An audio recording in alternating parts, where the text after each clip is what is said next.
Like, a pleasure to speak with you. I absolutely loved the movie. Thank you. Really enjoy the story behind it as well. Like, when I was reading that you described this adapting this classic as like an archaeological expedition. What was the most important thing for you to like pick apart and bring out into the movie? Ooh.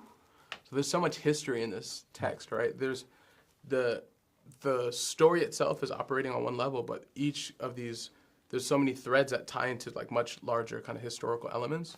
And one thing that we wanted to do was tell a story of a people, of a place.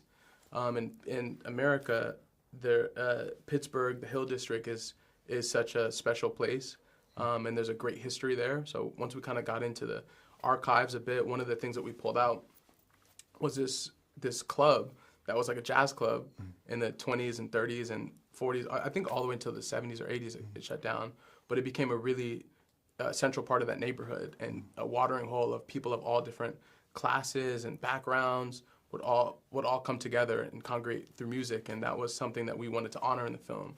It's called the Crawford Grill, so we made that whole sequence in the middle to kind of harken back to that, and show how the community loved and laughed and came together and enjoyed themselves. Yeah, I mean, you talk about the Crawford Grill. What is it about like Erykah Badu? Like, how bring her onto this? It must be like such a real surreal experience. Incredible. Like, I love Erykah Badu. Been a fan for a long time, and there's a song that she wrote called Green Eyes, where it starts, it's like a few songs in one kind of, but it starts and she sounds like this sultry kind of like 20s, 30s jazz singer in the beginning of it, and there's like the crackly of the record or playing in the background, and I was listening to it when we were working on the film, and I was like, you know, when we were writing it, I was like, it would be incredible to have Erykah Badu, and we all kind of thought about it, like, yeah, that would be sick, like, that'll never happen, and one day I was like, you know what, let's at least get turned down. You know, she'll say no, but like, let's try. And I called her and she was so excited about it and came in and brought so much to the character, and she built out the character of Lucille and had all these ideas. I was like, run with it, Miss Badu, like do your thing. She wrote some music for it, so it was just amazing to see that. And then once you performed it, cast that wasn't even working that day came. We had the whole stunt department came. I mean, we got no stunts today, but they were like, we're coming to see Miss Badu. So it was just a concert for the crew for a day. It was so nice. Yeah, an incredible scene. On the subject of movie, one of my favourite scenes was Berta. Like, you got goosebumps sitting in the cinemas watching that. It's like, talk to me a bit like making that scene, but also how did you like create that energy in the movie? That was such a special thing to shoot because there's so much that's unsaid in that sequence that I think the actors do an incredible job of portraying just through their craft and their emotions. There's a deep trauma and deep history that they're all battling with in that you see in between the lines of song, and the fact that was communicated to you, you know, in a different part of the world, that you felt the story that they were telling in that moment is like such a testament to their skill.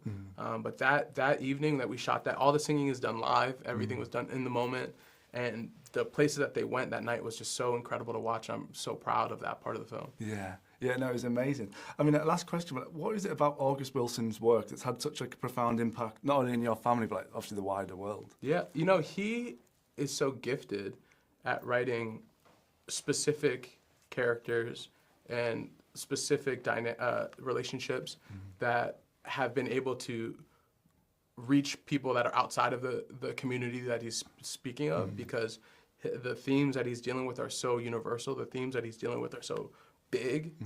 You know, what is legacy? That's such a big question. What do we do with it? It's a gigantic question, and one that we all have to reconcile with in some way. We're all a part of some legacy, whether we want to engage with it or not. You're a part of it. You belong in a context, you know? And he engages that idea in such a meaningful way that I think people walk out of his plays or movies and start thinking about that part of their lives. An absolute pleasure to speak. Thank you.